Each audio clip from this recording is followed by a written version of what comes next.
Oh. Statto. Hello. I like the quick change here. People just got a glimpse of you there, and then you came back after the titles. You've been possessed, man. Surprised. Nice one. So yeah, this is it. We're doing Dredd again. Trying to get away from them. This is the final one, right? Yeah. Well, final one so far. You never know. For now, yeah. Yeah. In this set. Maybe we sip something. It's been forever. Seems like it does. It seems like forever. Last week we did the premiere, though, didn't we? Yeah, with Superman 2. Yeah, that's so right. Superman 3 will be coming up soon. It's I think it's about 8 minutes long or something. Still, it's worth catching. It's a good one. Right. Yeah, so hello, everybody. People Circus. Now, I don't know if he's here yet because that's been up there for hours, I think. So hi, peeps. Good evening, Pete. And good evening, Bristolian Dave. Thanks for joining us, guys. Oh, there it goes. It's the, what flavour is that? It's another coconut pineapple. Oh, I don't know. Just don't know, man. Getting used to it. It's like, maybe need to throw some vodka in that or something to give it a bit of something. But yeah. Almost died. that's a pineapple. It would have fit the avatar. Putting pineapple and coconut in a drink. That's crap. Knock it off. This stuff doesn't go great out the nose. Some kind of psychopath is coming up with these flavours. Yeah. I apologise to everybody already tonight. I've got a bit of a cough going on here. So I'll try and mute my mic if I will be coughing fit. But I'm having to sip my water. It's better. Right, okay, tonight it's Comic Book Gold, and I did the right intro and everything. That's always good.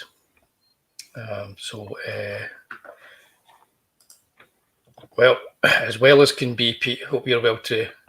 And ahoy, Michael. So Michael had like a nice wee selection of Judge Dredd books that he'd bought after our last show. I'm thinking of getting them myself. They look awfully nice. You want to start another one? I know. I see these Tales from the Crypt things are coming out this month. That's right. No, the new one's it's coming out. Yeah, so I've got another one coming. I've got 3 coming this month. Which ones you got? Tales from the Crypt? I've got the 2 soft covers that are doing the work sequentially with the actual issues, and I've also got the most recent of their artist editions, which is coming out as well. Okay. Wow. Yeah. It is. Yes. Here. Hey, peeps. Very nice. Yeah, so but before we get started, in case there's anybody that stumbles across this on the interwebs and they want to know exactly, what else we do, I'll show you my campaign, which is currently sitting at not quite enough to get to the print that we want to get to, because we need to get this to 4,000 of the. Isn't that always how it is, though? It's always British sitting at not quite enough. It's always sitting at just not quite enough. No, I'll be happy. The minute it goes to like 4,000, I'll be happy because then that's everything that you're going to need for this campaign. So anybody, if you're new to this at all, if you're on YouTube or Facebook, please check out this campaign, Ale So Dark, Werewolves and Vampires. Have a wee look at it. It's old school, Bronze Age inspired horror adventure comic set in Glasgow. And this is Ailsa. She's the hero of the book. And she rides a motorbike. Don't ever draw motorbikes for your characters. Give them a skateboard or something. It's a lot easier to draw. And there's demons, there's vampots, there's werewolves, there's all kinds of things in it. And we're trying to get there eventually. Now with added pages. Oh, yeah, indeed. Yeah. I'll get to that, yeah. We're trying to get to this print. It was just Statto's amazing print. And once we get enough backers to take us up to 4,000 UK Great British pounds, then everybody gets that print. Because when we got to forever ago when I did that. Yeah, because when we got to like 2,000, everybody got that. So everybody gets that as well. So it's a fine print. Indeed. So it's there. I've not been out selling it much in shows, and promoting it, I should say, because I've been too busy. But I'll need to start that again in about a month or so. But yeah, recently I realised it's probably going to, delayed a teeny wee bit. I realised I couldn't tell the story in 52 pages. Well, I'm excited. Is it now? Is this perfect bound? It's perfect bound. Perfect bound. So it's going to look great on a shelf. What you're saying? It is indeed. It's a 64-page giant size issue. It's going to look good on a shelf, as you say, especially now that it's gone up to 64 pages. And you get the first 2 issues as well, and they're like 36-page issues each, and they give you the entire story. It's basically 120, 130-page trade at this point. Pretty you much. Get them all 3. That's it. Pretty much. That's what you get. So, for those of you in the chat that have backed it, thank you very much, and keep kind of like letting people know about it. If you know anybody that's got any spare bags of money sitting around and want to back it, it's not that much to back, and it really is good value for money. So, but also because next month, well, this is getting finished off, and this is going to be like this campaign will stop at the end of July because they'll have been starting to ship out by the end of July, and this campaign will stop. So there's only way you're going to get it in this format with these 3 issues. But this one will have already started, Tales of Mystery and Imagination. So get yourself onto the mailing list for that, because you want to be on that mailing list so that you can get something cool when it launches. Okay? So please do that. I'm already there, I think. Dave, my man. Thank you, Dave. And hello there to Blisk. Hello there. You are our very first message from Twitch. Thank you very much. Hi.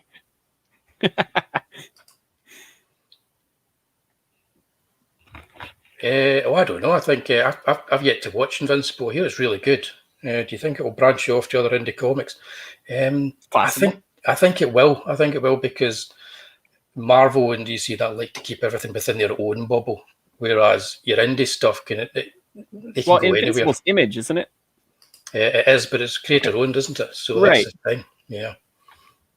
It's what's his name? The Walking Dead guy.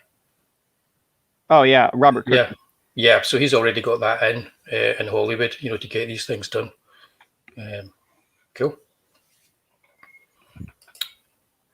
I've got no idea. If you're asking about mine, as Michael, got no idea. You need Blisk will know because you're watching it on Twitch. I think it's just Terrier Studios. I think it might well just be that Terrier Comics. It's Terrier Comics. There you go. Thanks for that. Yeah. I'm just, what can I say? I'm so organized. It's incredible. Ridiculous. What's this? You're on Twitch now. That's a bit techie for you guys. Been on Twitch since we started doing these this year. We usually get 1 viewer. Yeah, maybe 3. Yep, but no, we're going places, aren't we, Statto? That's right. in a white van, probably in a straitjacket at some point, but we're definitely going places. But that's it. That's what we do. That's kind of like Ailsa Dark, Werewolves and Vampires. I can't speak. Hang on, I'll take a drink of water again. Good water. Ailsa Dark, Werewolves and Vampires, a very Scottish take on the Bronze Age supernatural horror adventure comics that you used to get when you were a kid. And Statto's got a great print. We're almost there, guys. We're almost there. Okay, so there you go. There's the campaigns. That's enough of that just now. And say hello there, Ashen Jacko. Good evening or good afternoon or good morning, depending, of course, on where you are. It's a good evening here. It's a good afternoon for you, isn't it, Statto? Sure is. Yeah. So tonight, this is our 4th Judge Dredd special. Yes. Wow. It's the 3rd one on Comic Book Gold. And we're going to be talking about all of the Batman Judge Dredd crossovers. Right. All the 4 ones that we've read. Yeah, all 4. And I'm going to add this to the stream because look at that Mignola cover. You can tell it's older because there's shoulders in there. Yes. That's kind of like, yeah. Now I'm going to go full screen with this. I've got somewhere. I've still got the very first one, the Simon Bisley one, the Judgment in Gotham. I've got that somewhere, the original, because a large format British one. I suppose I can look that up.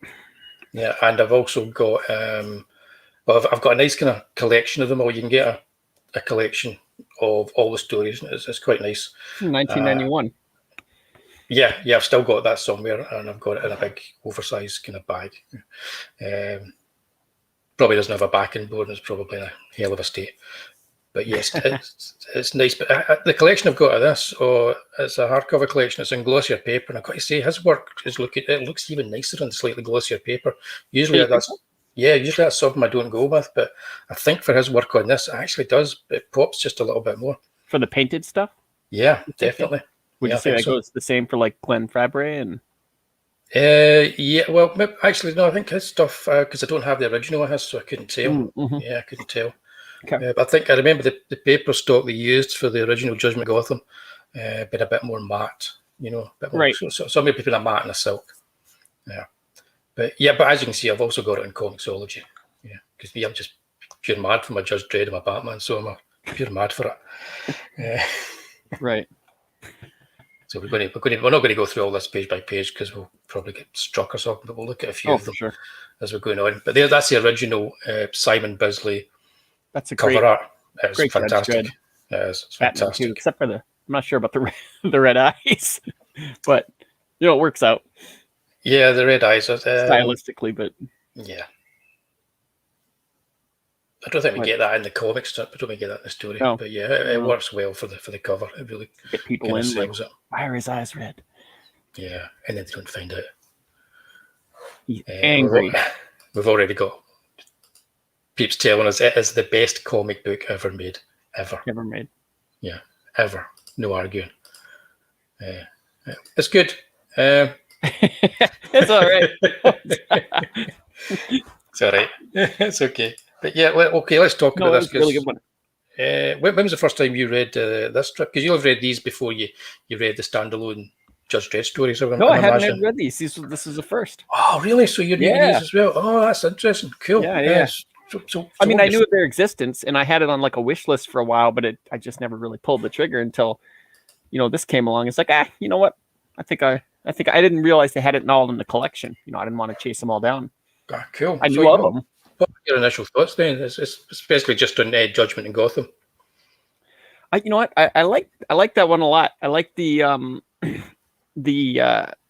of my favorite parts might be just when Judge Death gets to the real world and he has to improvise a new costume. Yes. And he kind of like whereabouts is that? There we go.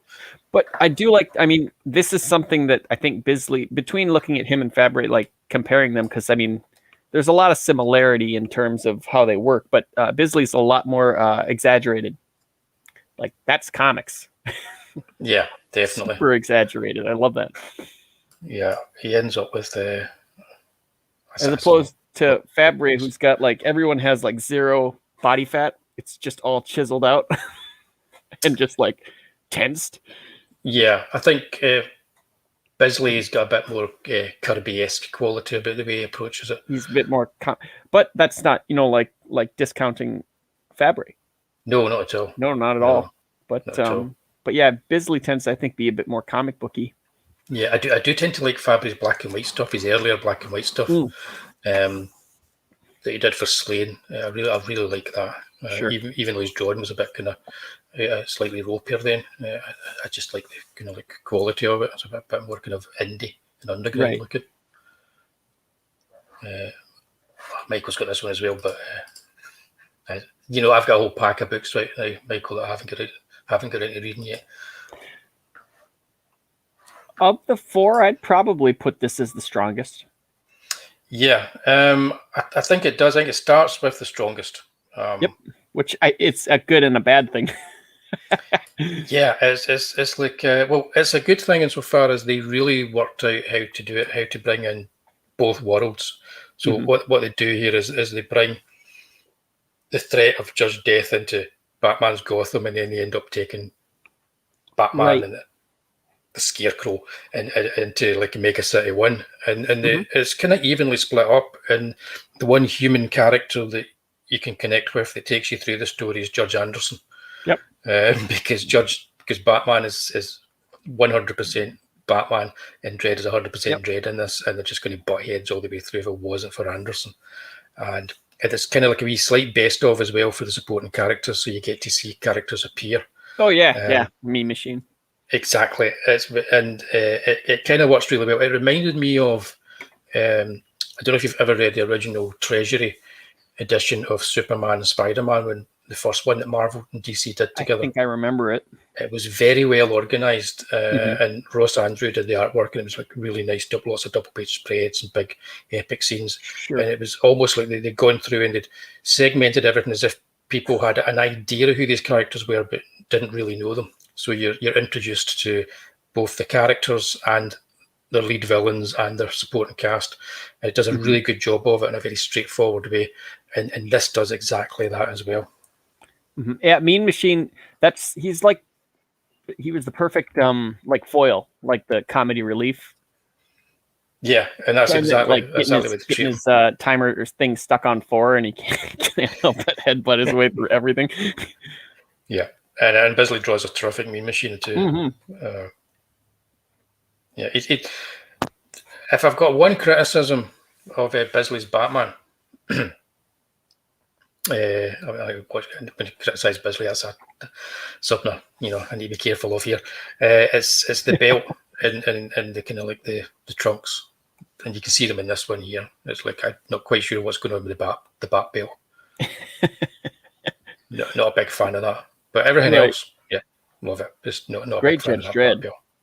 Judge Dredd, yeah, you can't really fault his Judge Dredd. Nails that. Looks great. There he is there.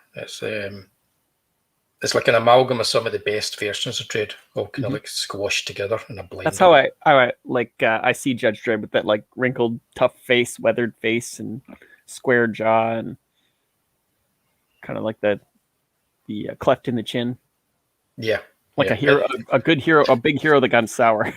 Yeah, I think everybody in the UK, I remember myself, and I think everybody was the same. They were reading these originally in the late 70s into the early 80s, the original Judge Dredd, and it was obviously Clint Eastwood that had been cast, by Carlos Esquire when he drew him originally, and you could see that with a lot of the characters he drew, because there was another one, Slippery Jim Degrees, when they did the adaptation of the Stainless Steel Rat. It was so obviously James Coburn that he'd cast in the role, so you could see these actors straight away playing them, and it gave a voice to the characters. And I think this carries on with that. You can see this as like obviously an Eastwood-inspired Dredd,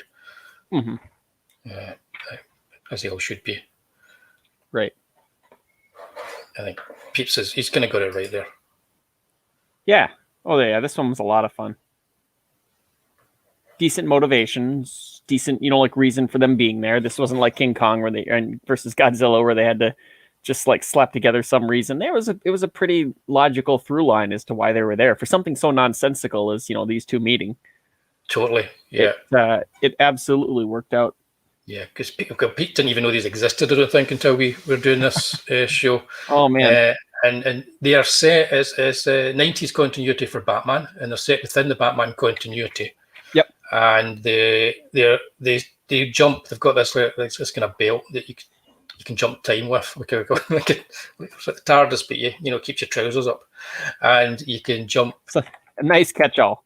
Yeah, it's a interdimensional link between Mega City 1 and Gotham, and you don't think too much about it. It's just a reason to get them to meet up, and they use it in every one of the stories, and so that's kind of how. So it's great because they can decide to either take Dredd to Gotham or Batman to Mega City 1 as the story demands. What's so good about the first storyline is because it's the first time this has happened to either of them, you get their shock, at the other person in the other world, and they seem, you'd think they're quite similar in their approaches to justice, but of course they're not. Because for the first time, Dredd looks like a complete d-bag, because there's somebody better in the room than him. Yeah, that kind of thing. You could, but Dredd really does come across as a complete fascist in these stories. Mhm. Well, not totally. No. He's reasonable, but I mean, like compared to like the rest of the stories that we read, where like he looked like a really heroic cop, but you forget that like he'll slap you 3 years in prison for spitting on a sidewalk or something like that. Yeah. I think because it's John Wagner and Alan Grant, and they got to write Dredd pretty much the way that we knew him in the UK, as a bit of a dick. Yep. Kind of cool though. And because they were writing, Alan Grant especially was writing Batman at the time too. That would help. Yeah, that's probably why this is one of the strongest. Yeah, you've got the voice of the characters because the actual writers wrote both characters, so they knew their voices. In fact, Alan Grant's run on Batman, I think, is about 12, 13 years he worked on it, and it's still one of the best runs you could possibly read. And John Wagner's, I think he still writes Judge Dredd to this day, But yeah, so it's just a case of the right people, and DC were clever enough to not insist interfering with the artwork and allowing it to go with the UK-based artists who really understood Dredd, and they got the chance. If this one was more of a what do you call it? Like a, it was run by 2000 AD, because like when Dark Horse and DC would do stuff, there was like a couple of books where, like, say, Dark Horse would have the final say in how things worked, and some of them DC, and you could certainly tell because the sensibilities were so different. Yeah, it could be. Yeah, because this feels like it would be a CG. I mean, or not a CG, but a 2000 AD run. Yeah, yeah, it definitely does. But it's funny that because even when they we'll go on to the next one in a second. Even when we go into that one, it's a bit more traditional. But again, it's still all kind of like UK talent working on it, so they're still all from the 2000 AD stable, which is quite interesting. Say hello to Kev. How do, Kev? Hi. Yeah, Judge Anderson. She's probably one of the best characters in 2000 AD. She looks different in every one of these books. She does. She kind of looks different from page to page here as well. But there's a fantastic page there. Oh yeah, weird indeed. But yeah, this book is just this story alone demands being released in a large format hardcover. I feel like that was just a situation where it was like, can I draw a bunch of bad Batman villains? Okay, we'll give you one page. Yeah. But yes, you get Batman punching Dredd, and you get Dredd, jumping Batman, and you get lots of really good dark comedy with the villains in the piece. And it's kind of weird because I can imagine with a character like Judge Death, I can imagine a lot of comic book fans wouldn't want their character to be the butt of jokes. Yeah, but Judge Death is always kind of the butt of jokes, and it works really well. It's almost like he's just not aware of certain things. He's a great character. He's just, from what I've read, it's sort of a rinse and repeat. He's got like 2 tricks. Yeah, that's it, and it doesn't break as long as you don't just keep him doing that. So if it isn't broke, don't fix it. Yeah, exactly. There's plenty of pages here that they look as if he's Simon Bisley's. Drawing them because he knows he's going to make some good money when he sells the original artwork. Right. They're just like big, fantastic pinups. Oh, for sure. In fact, every page is so well designed. Yeah. So that's the Judgment on Gotham. Any other thoughts on it? Anybody in the chat get any thoughts on Judgment on Gotham? The only thing I will say about, I guess my one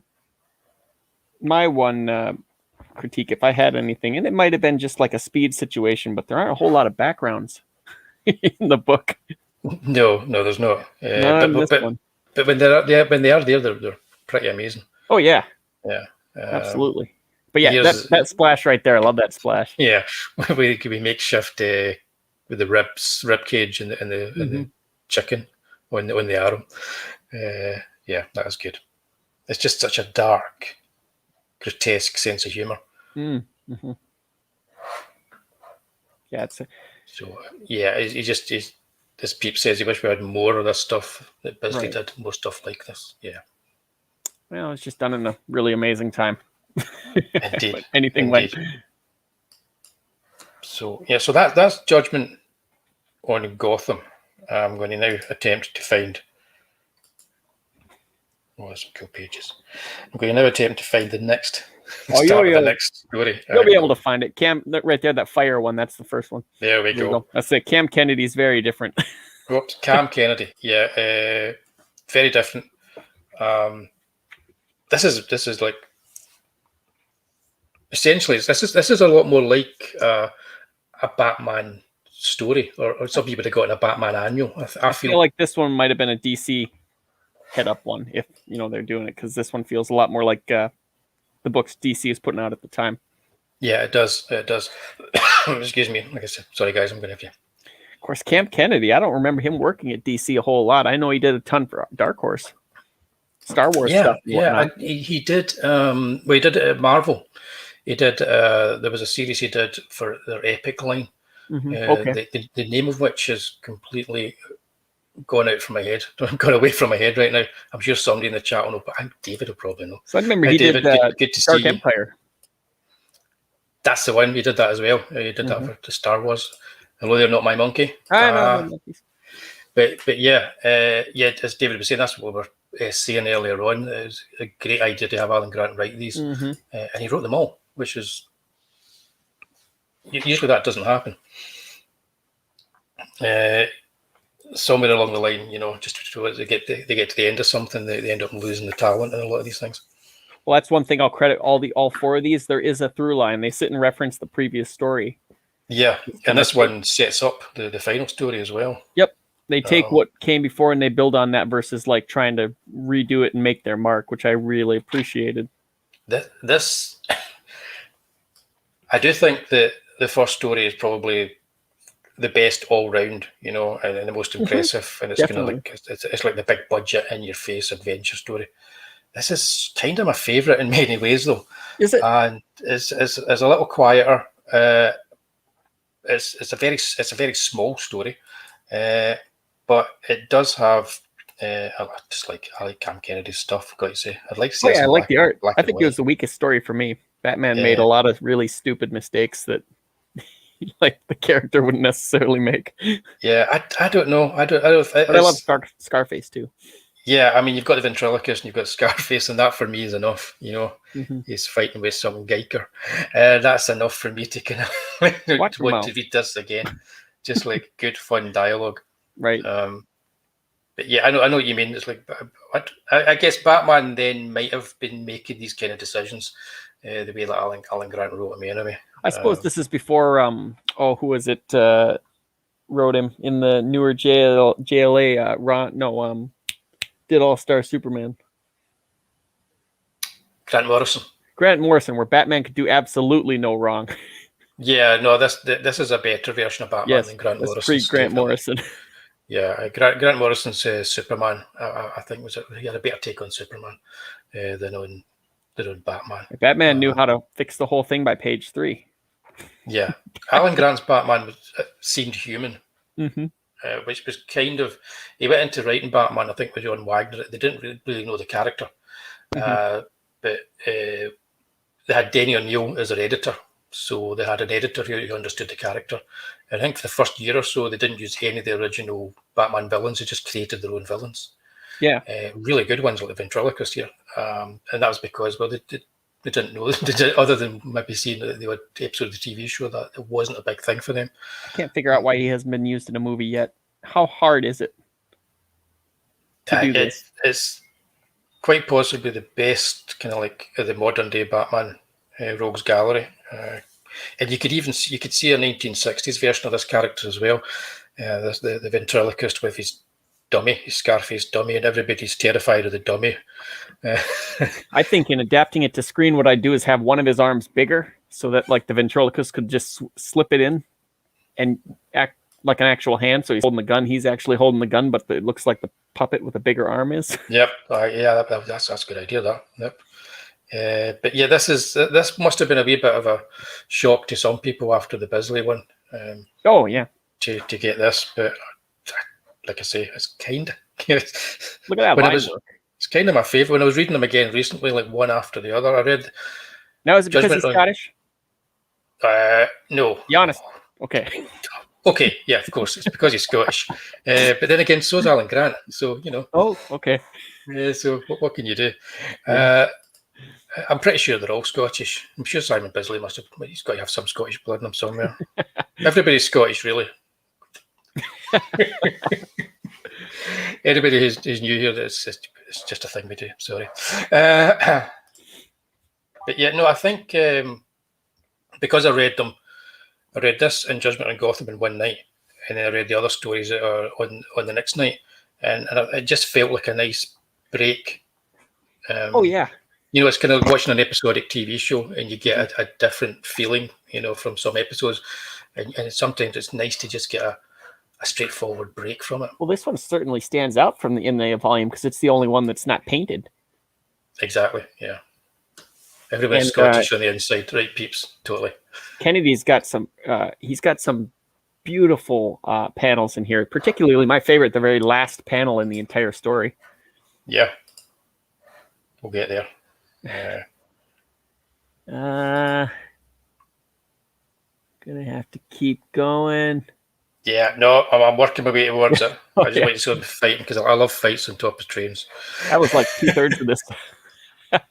It was this big fight. But that's what I liked about them, because they were held back from doing this in the first story, whereas in this one they actually do just get to fight each other. So it's kind of like. I love Dredd's reasoning. Well, I didn't really get to arrest you, so I'm just going to have to take it out of you piece by piece, let you learn your lesson. Exactly, very Dredd approach to it. No, it just reminds me of like Victor McLachlan and John Wayne type thing. It's like you've got like two characters in a movie that don't get on, and then they have the fight, and they just, because they do get on much better after this big fight in this issue from here on. It's where the respect is earned. Grudging respect, and that stays with them. Again, it's a good through line by having the same writer working on all the stories. Mm-hmm. That's great. Love that page. They're in silhouette and they're fighting away there. But yeah, I'm going to. Yeah, it's cool. That must have been a nice page to draw. That one there. The one I've just gone away from. Yeah.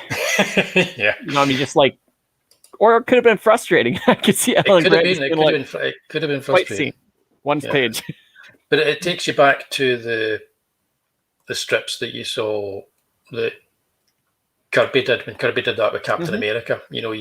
Or when Neil Adams, or even definitely Neil Adams did it when he was doing his take on Batman originally. I'm sure he had a whole page practically. It was him doing all the jiu-jitsu and all the different kind of various martial arts. Yeah, it's almost like keyframes. Yeah, it's cool stuff. But yeah, I'll bring this up because there is no real plot in this other than Dredd has come to Gotham to stop Batman from getting killed by being a hero. Right. So he's going to stop him from getting killed, because he's going to need him later on to to save the world and all that kind of jazz. And that's it. That's all you need. That's the wee hook for this. And it's quite cool because they've either, I don't know, they've either Alan Grant sat down and kind of worked out what he was doing, or he thought, well, we'll have to do something big, but when we get there, we'll know what it is, but right now we'll set it up. It could be either way. I have to wonder how successful these were. I mean, if it was a situation where they'd all planned 4 books, or if it was really big in the UK and they figured let's give it another go, or if it was big both places. I gotta wonder how well these performed. Yeah, that's interesting though, because I'm not sure. And again, it's a completely different. Outside of the direct market, it's a different kind of market it's going for as well. So also, it doesn't hurt that it was made the time when you could make almost anything and it would sell over 100,000 copies. Yeah, I mean, these were sold on the newsstands in the UK.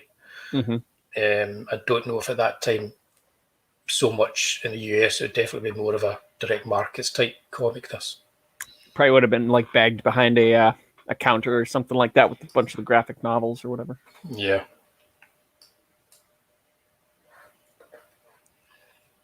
But yeah, there's a definite kind of a nice feel of action. Yeah, I definitely feel like Jim Aparo and your classic Batman artists here, because although he's not really what you would call a traditional artist, he's more in tune with a traditional artist.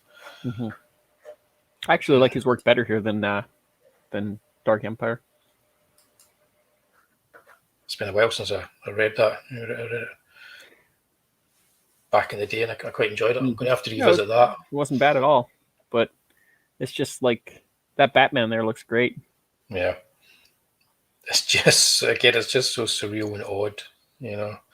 This kind of like a child with Scarface. And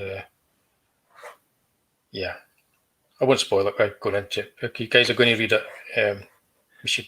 Is it a spoiler if we go to the last page of this? Let me see. No, the last page. Is that what you're wanting to see? Oh, we don't need to show him. It's just the very last shot at the very end, right down there. Yep, right down there. I love that shot.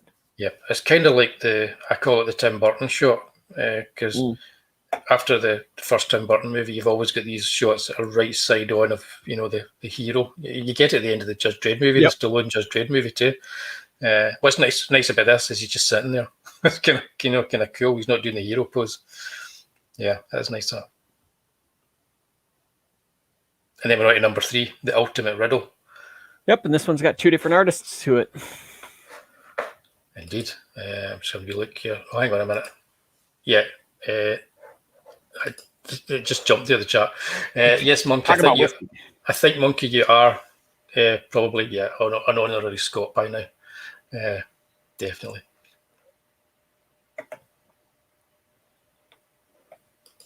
You went completely silent for a while there, but we did. Oh. We must have been admiring the art. Yeah.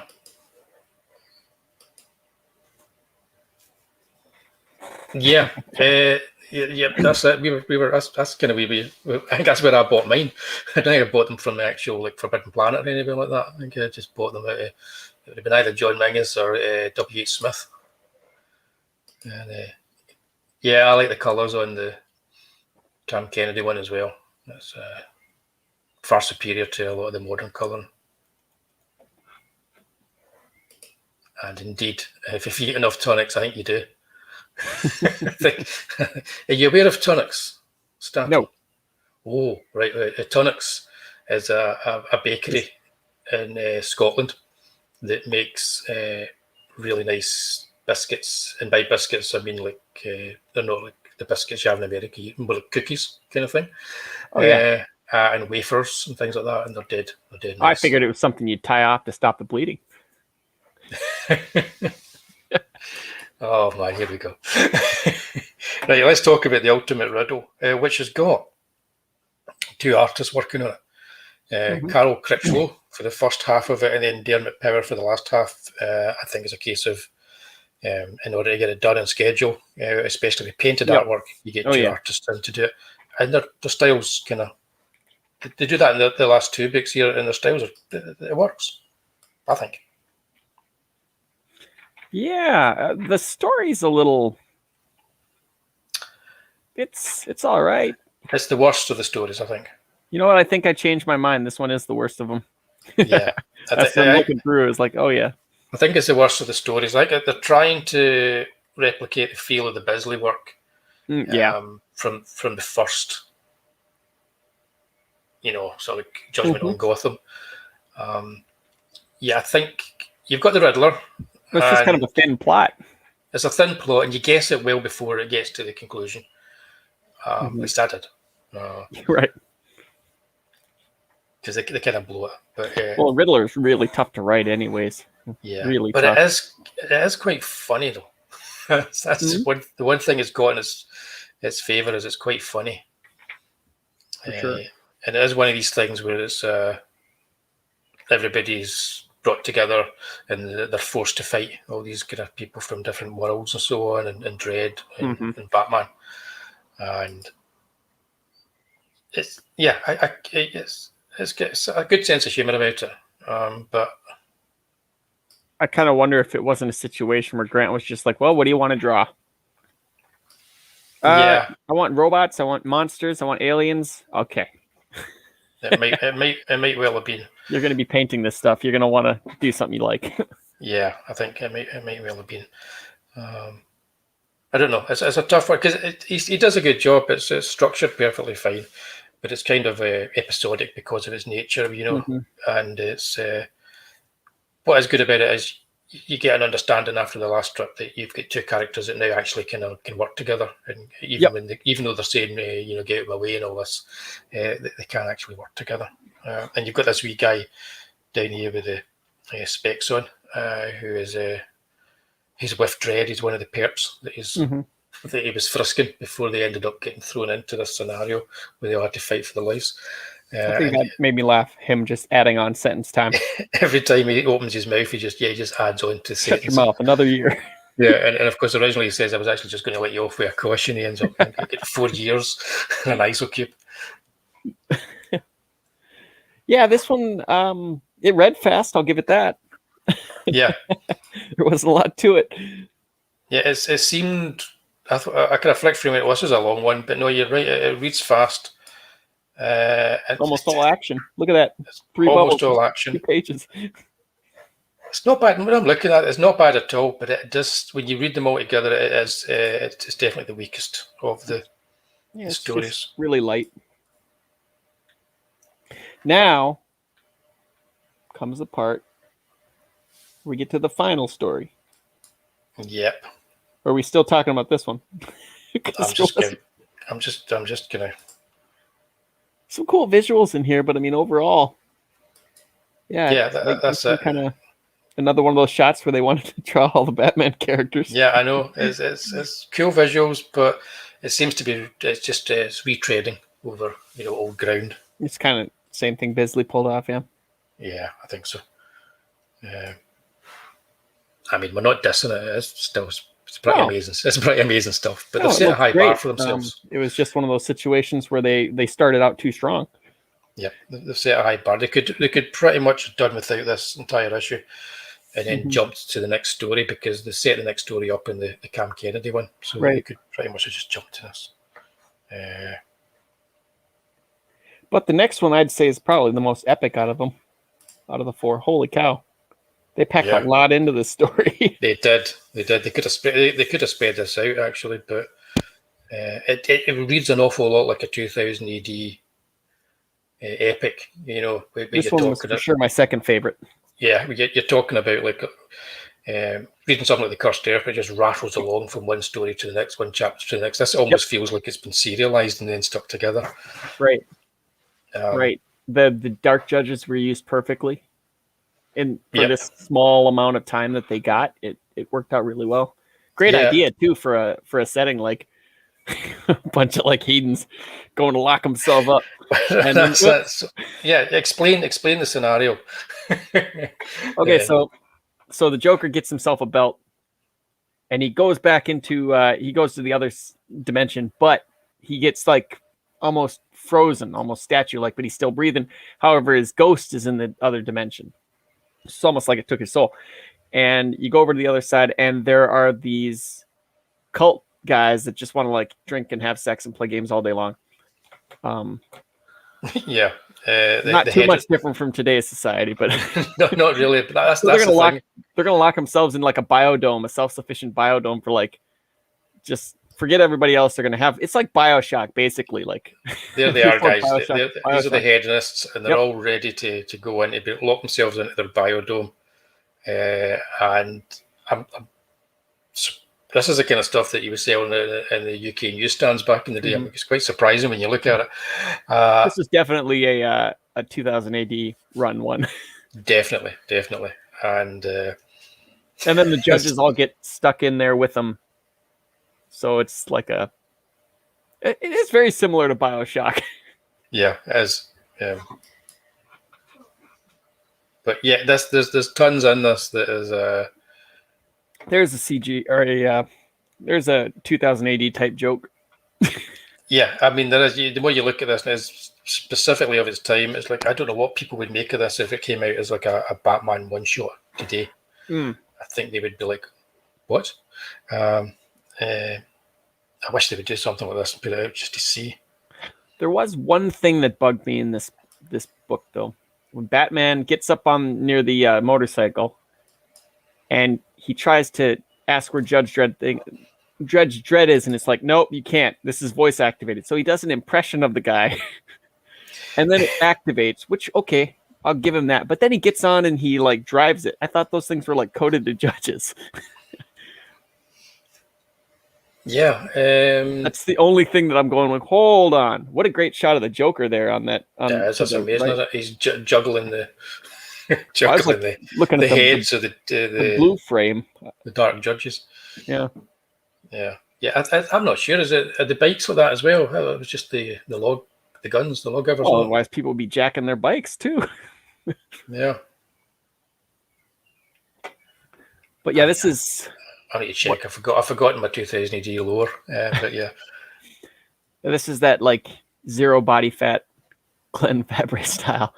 Yeah. All his characters are like ridiculous. Apart from the hedonist, even then, even a fat hedonist is kind of like. Yeah. Oh, that's like stretched skin. You can really see. Yeah, ripped. He's always really good at anatomy. Yeah. But there's like 4 artists on this, I think, or something. It's very uneven in terms of art. All looking pretty good, but it can be jarring going from page 1 to the next one, and you're like, whoa. Yeah, because you've got Glenn Fabry himself, and then you've got him with somebody else working with him. He's got to be a flow artist. Yeah, and kind of like goes over the place, then he comes back towards the end. So yeah, it's almost like it was like being in charge of a studio, with some artists kind of pulling it all together. Mm-hmm. I like that bottom to the right panel too with the Joker. Yeah, where Judge Death goes into his head. He's like, nothing here.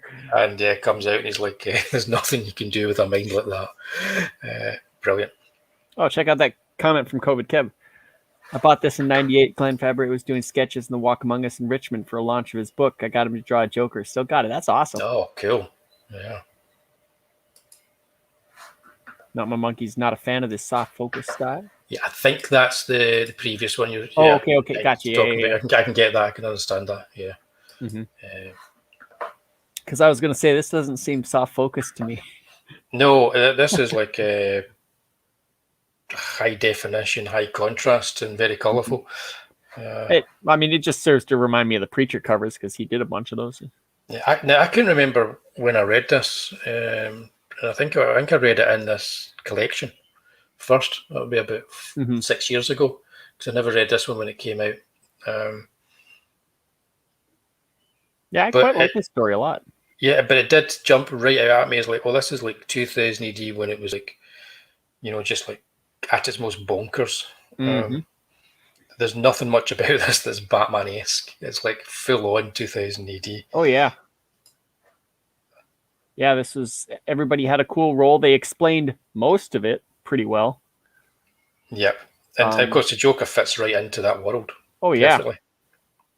And I buy him and Judge Death kind of, I didn't buy Scarecrow as much because it's like, there's really he's living. So, but in this case, not only is Joker a ghost, so he can't kill him anyways. Yeah. Might as well work with him. Yeah, you feel that with the Scarecrow in the first story, you feel like at some point Death's going to turn back on him again, and but that never really happens. But this one seemed a little bit tighter, although I think like the other one a little more. Yeah, this is definitely the most disturbing of the stories. Oh yeah, yes, they do a great job of juggling so many characters. They do. There's so much happens in this. Judge Anderson has never been so ripped. What is going on there? I'm looking at that going, dang. Is that humanly possible? I guess so. I like the Mortis angle too. That was a nice way to sneak him in with the mosquito kind of thing, injecting him in. Yeah, that's pretty good. Yeah. But then that's the thing where you go from this Fabry style and then you go to the next artist who is decidedly much cartoonier. Nothing wrong with it. It's just really jarring when you get to it. Yeah. I should jump forward a bit. That's some great renderings of the Dark Judges. Click on the right thing.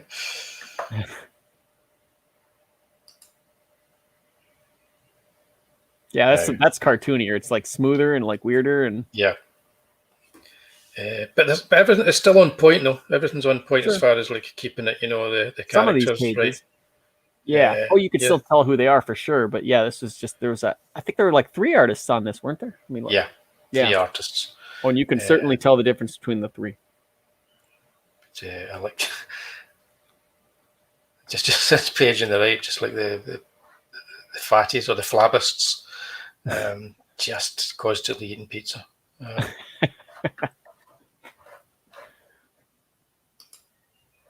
So this is pretty much the storyline in this that you've talked about, but it is a case of like, this is why we needed Batman to not die in the previous story, because he had to come here and he had to help out with what was happening here, and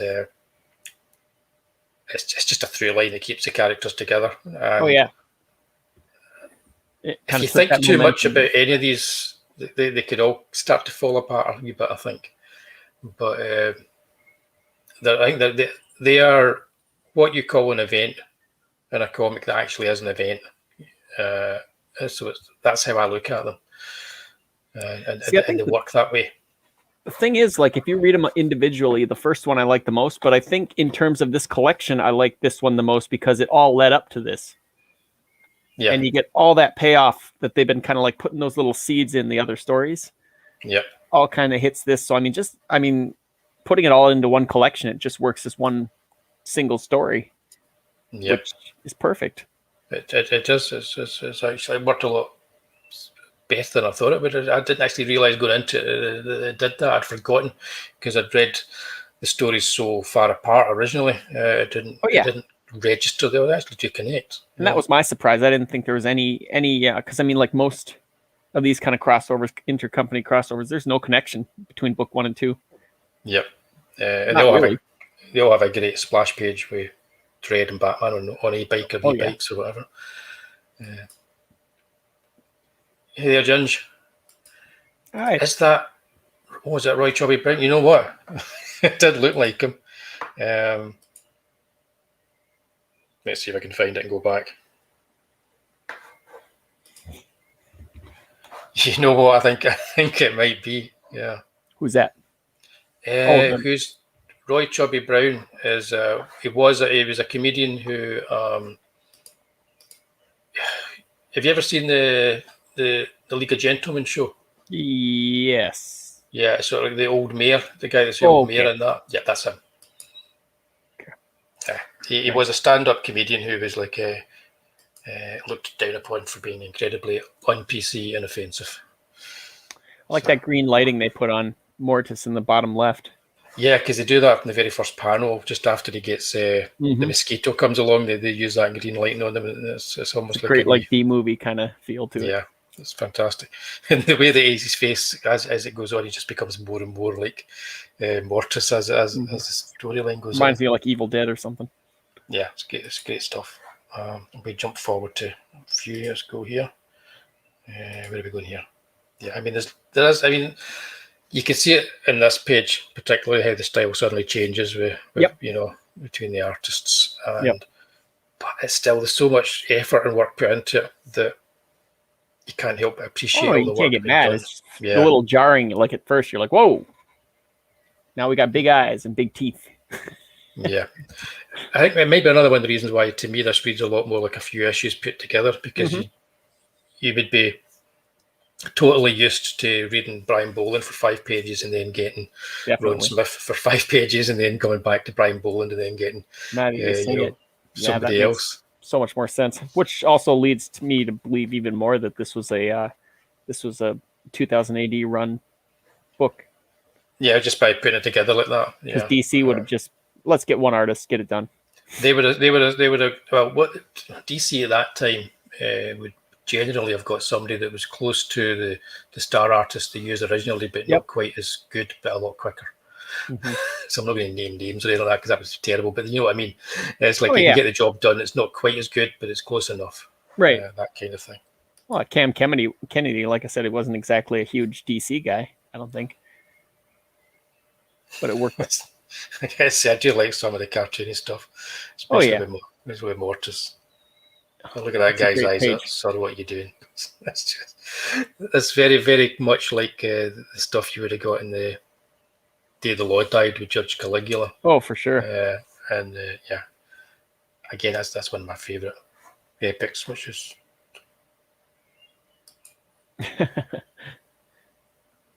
Yeah, this looks beautiful. Like, I think it's all hand painted. Oops. I'm not going to hang this Comixology on screen, have I? Usually reading it on my iPad. Almost looks like Patrick Stewart in the bottom left. Well, I was thinking that was. What do you think, chat? Bottom left. That's is it Victor Meldrew? In fact, does anybody know? Because these are all bound to be people. At least a good few of them. But I think that's meant to be Victor Meldrew. As a character in a sitcom here called One Foot in the Grave. Well, the chat's answering. I will be right back. One moment. I know. It's definitely not. It is indeed, isn't it? It is. It's Victor Meldrew. Who's that in the bottom? These have got to be people because they're so distinctive. I mean, it could very well be the artist's family and friends, but I don't know. They could just be of the time. If anybody knows. But yeah, this is about a tenner right now if you on Comixology, you buy digitally, and you can get the soft cover for under 20 quid on Amazon. If you are looking at these and thinking, "Go, I really need to read these," because they are good fun. They definitely are good fun. Let's see what's coming up here now. There is less to talk about in them insofar as the intricacies of Dredd, his world, and Gotham and Batman, because they just don't go there. This last story does a bit with the hedonists, so they're less interesting that way. But if you think of them as almost, like I was saying, they're event comics. These are a big event, two company characters coming together, and it's just going to be a fun read. But if you approach them that way, they are really good. Mm-hmm. The more I look at this one, the more I think about it, is like, you know what, it's right up there with the first story. Absolutely, yeah. I like this one and the first one a ton. The other ones weren't terrible, but they were definitely more forgettable than these. Yep. They've kept that big belt for some reason on Batman, but Glenn Fabry does a better job of it, I have to say. Yeah. Oh, for sure. Yeah, I don't know. I didn't get to the last one, the last book in there. The Val Semekis. Right. Well, or Semeks. Well, let's have a wee look. So this was the. I know he's done a lot of those Lobo specials around that time. Yeah, I think he was a regular artist on Lobo at that time, wasn't he? There were a couple that were Keith Giffen. Yeah, so there was 4 issues that they've done. I don't know if they've done any more since these were put out. But these 4 issues with Dredd and with Batman, and they do look amazing, I have to say. Everybody's agreeing with me. Pete and Kev and Monkey, yes, Victor Meldrew. We'll think that's exactly who that was. So yeah, what we had after this was we had. Once again, Judge Anderson looking very different. I know. She's never got any clothes on in these as well. I don't know what they were playing at. But I'm not a big fan of the last couple of panels that we saw there on the end of it. I think right. I don't know, but I think I know what we're trying to do with them. But go back, spoilers. I don't know. It's just a weird. It's just yeah, I know, but it's just a weird way. Maybe they're setting up another one that never came. That's what I think, and that never happened. Thank goodness. Because I don't know if Alan Grant was doing it. You never know. He might have brought the demon in. But no, yeah, this is not Batman. This is Lobo and Judge Dredd, which is also in the collection. And it's no, I haven't read this. I remember reading this about 6 years ago when I got the hardcover. And then even like the other night, I noted on Twitter that it would have been nice to see a Bisley attempt at this. Oh yeah, but Val Semekis does a really good Lobo. Funny enough, does look rather like that Jason Momoa guy in this. A little bit. And this is well before he was a thing, isn't it? Oh yeah. Yeah. But yeah, we're back to a more traditional cartoony comic book approach to it. Flipping through it, it felt a little bit like a throwaway story. I think it will be, because you're talking about Lobo and Dredd together. The thing about Batman is you bring Batman's seriousness and the gravitas he has as a character, so that's there within those storylines. Here you've just got, because Dredd, when he's just dealing with bonkers characters, Dredd comes across as being equally as bonkers in the way that he is. At least that's how I view him. I mean, you get more Mean Machine in here, but I think it's just they're both bikers. Yeah, that's a really nice page of Dredd and his bike there. There's some decent art in here for sure. Yeah, so this is no Batman, no Dredd. It's not really connected to other stories, but it's there in the collection. So if you're interested in these books at all, we should get one of these affiliate things, get a link, shouldn't we? Make some money out. It's a heck of a collection, though. It is. I think it's pretty good. If you've got the hardcover, if you can get the hardcover, you take the slip cover off of it. Let's get the Mike Mignola cover on the front. I'm just fighting with my mouse here. I keep doing this. Keep hitting the wrong thing. I can't actually see my screen because my microphone's in front of my face. Yeah, it's like what, 300 pages, just over. Yeah, it's a big one.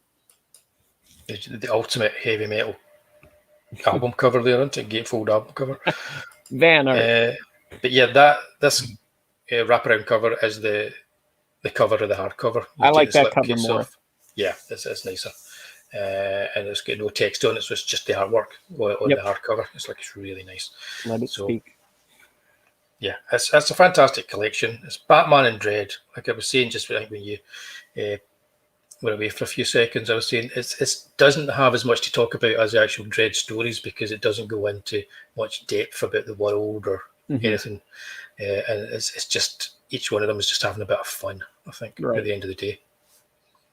Right. But I highly recommend it, because I was surprised how much I enjoyed reading them again. I do too. Yeah, this was a great one. Yeah, excellent. Cool. But, you don't have to take our word for it. No, you don't have to take our words. In the chat, he'll tell you.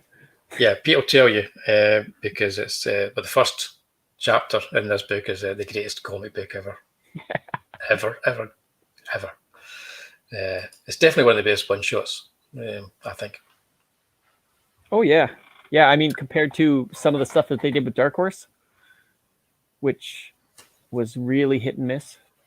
Yeah, I don't even remember half of the stuff. Oh, I've got all of those. They did like Tarzan, Superman, Superman, Aliens. They did a Madman Superman. They did Mask and Lobo, Joker Mask. Yeah, I think Batman, Aliens, Batman. I Predator. remember now. I think the Batman Predator was the only one I thought was half decent. Superman and Batman Terminator. They both did one. There was Batman and Superman versus Aliens and Predator. Wow, I did. Yeah, there's a lot, isn't there? Yeah. Justice League versus Predator, Green Lantern versus Alien. They did a lot. Wow, I didn't realize there were quite so many. Batman Hellboy, or the Batman Hellboy Starman. I can see that working. What? Yeah. Okay. There was a whole bunch of them. They re-released them in like collections. There was 1, 2, 3, 4, 5, 6 volumes. 2 Justice League, 2 Batman, because there's the Batman Predator trilogy.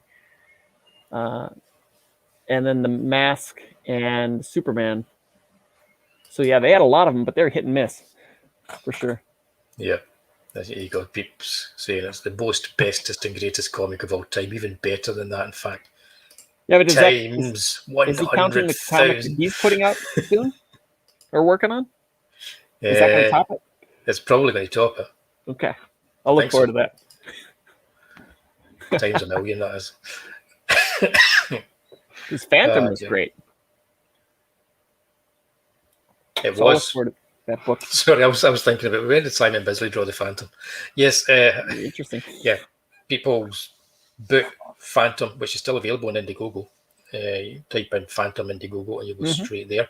I'd have to say that's probably the finest packed book that I've received so far out of the, I don't know, 6-10 books I've gotten so far. It is, not just that. It's got like a really nice sort of like little extra touches as well. So the little bag with the badge in it and all that kind of stuff. Yeah, I loved it. It was a lot of fun to unbox. Now, I'm waiting for Elsa Dark. I've been waiting forever. I'm excited. You'll get it. It's coming. That's good. There you go. Look at that. I managed to actually find it just to show people. See what we're talking about. Yeah, this is a lot of fun folk here that haven't seen it. And it is. It's just a great book to just flip through. When you want to like get kind of inspiration for something like different, a little weird and stuff like that. Like, awesome book to, and you get a couple of them. I think that's an awesome book to look through. Yeah, it's here. It's A5. Great color work. Really nice. Still in demand. See peeps.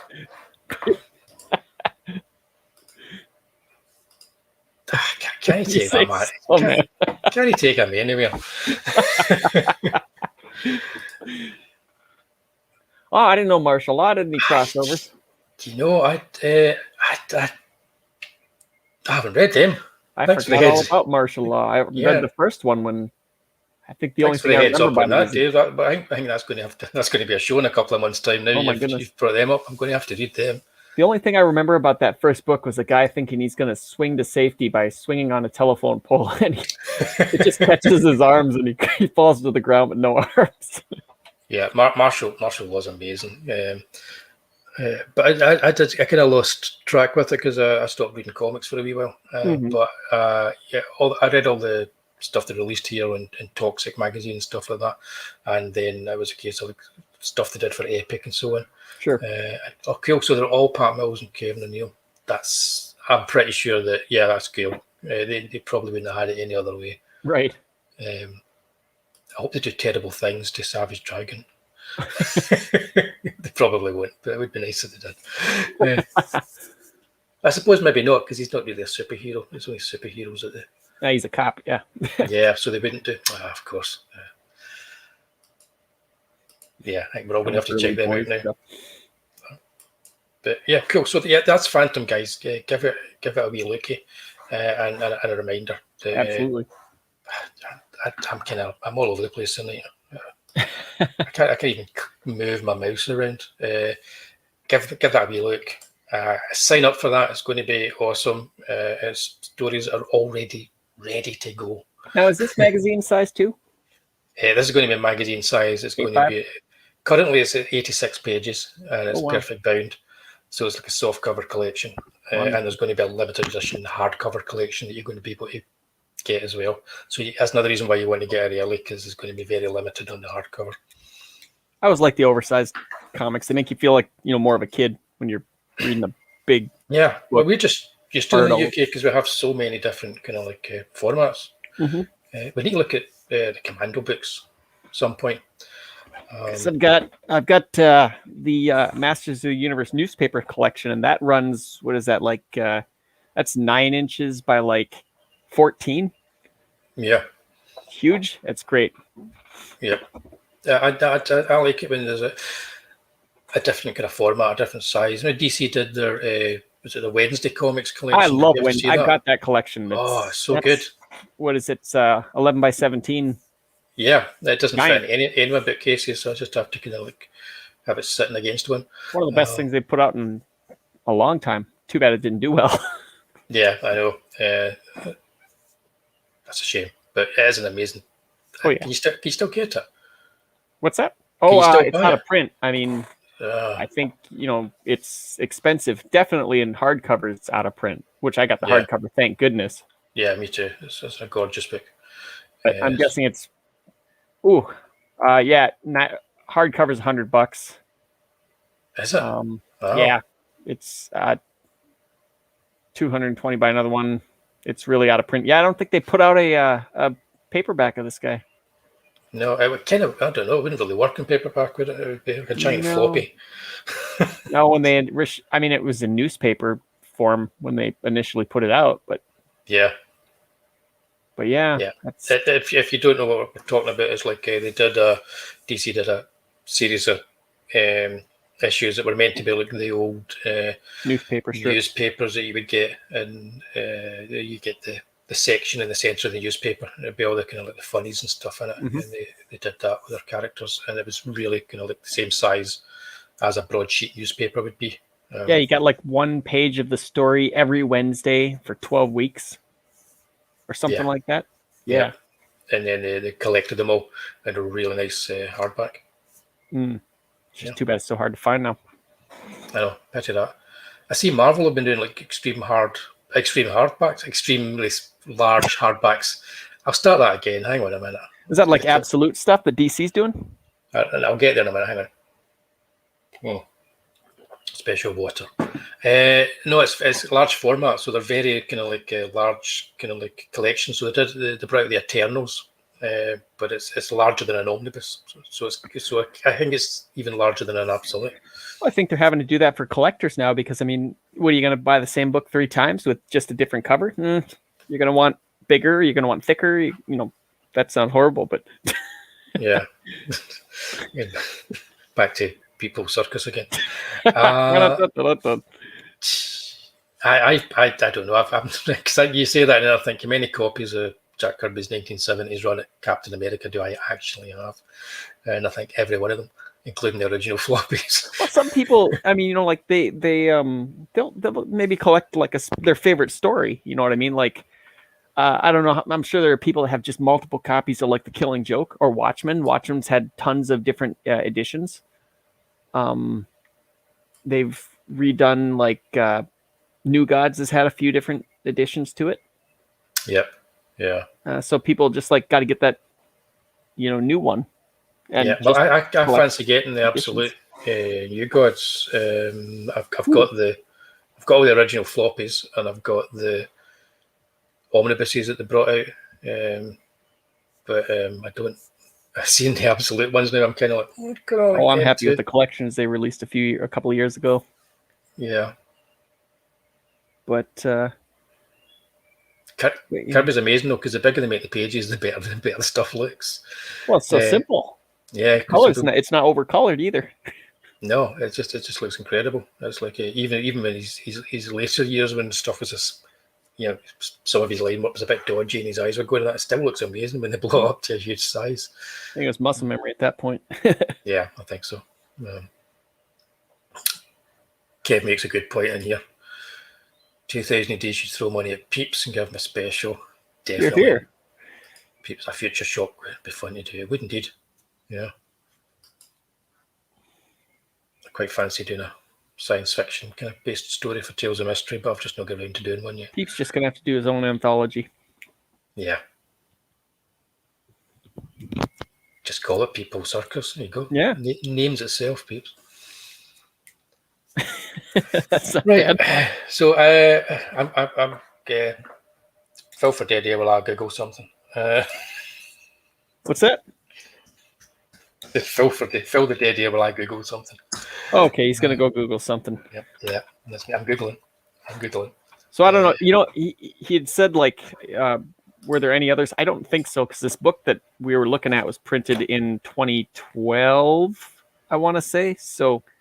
Judge Dredd hasn't had much of a hit in terms of movie or in terms of. I think IDW got the license to do the movie stuff for a little bit, but I don't know that they did a whole lot with the urban stuff, anyways. So just kind of went back to whatever's going on with 2000 AD. I'm not even sure what's going on with the character these days.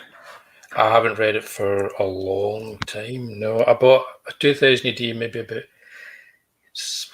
7 or 8 years ago, and read it, and it wasn't too bad, but I just thought I can't really get back into this again. It's just question one is of those it things. Decent like post 2018, 2017 kind of, or is it kind of gone away a lot of things? David in the chat, I don't know. You might still be reading 2000 AD. I'm just guessing it might be a thing. But if you are, Should we be reading it? Have we forsaken something that's actually pretty good? Is it still the same format? Just like a few pages? Yeah, I think so. I think Wow. it's still the same.